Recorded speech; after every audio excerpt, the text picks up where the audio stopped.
So, I want to talk about something before I head on off. And I saw a thumbnail that I'm going to listen to, and it was uploaded by a C.S. Lewis Aura. It's called Why Pleasing Broken People Leaves You Empty. It says, imagine for a moment that you are carrying a heavy burden. I want to play this for just a little bit to listen to it. But that's the truth though. Why pleasing broken people leave you empty. You just can't do it. You just cannot do it. You will never make them happy. You will find yourself doing everything possible to make them happy, and they will always find something wrong with you. And they'll start to resent you afterwards.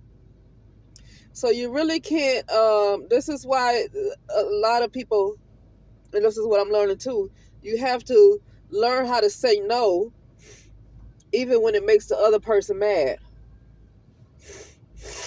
You have to learn how to stand on what you know is best, rather than trying to people please, constantly trying to appease somebody because they don't like the word no. Okay? And so,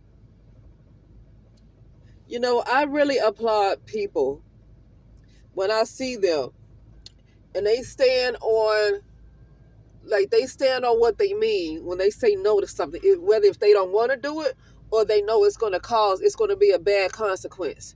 And so they say no.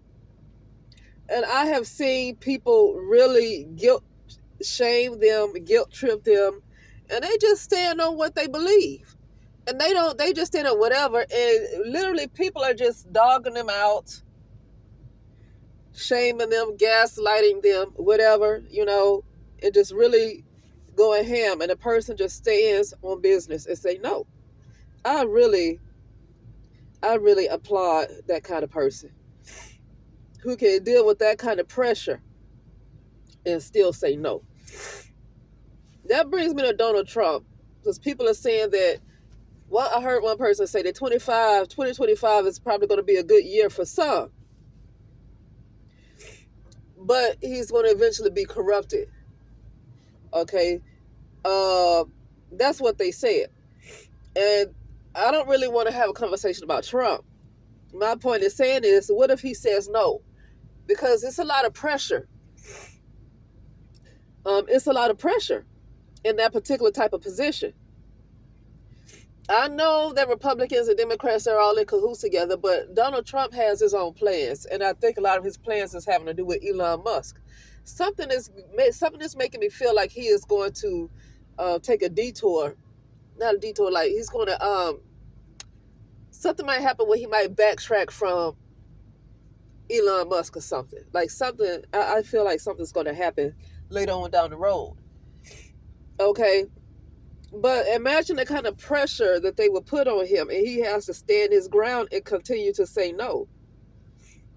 Imagine the kind of pressure they would put on him.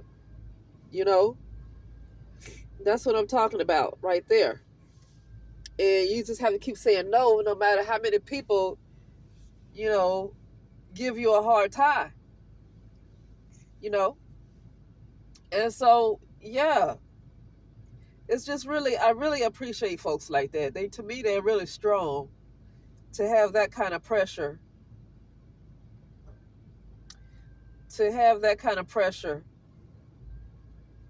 On them, and they stand on their principles.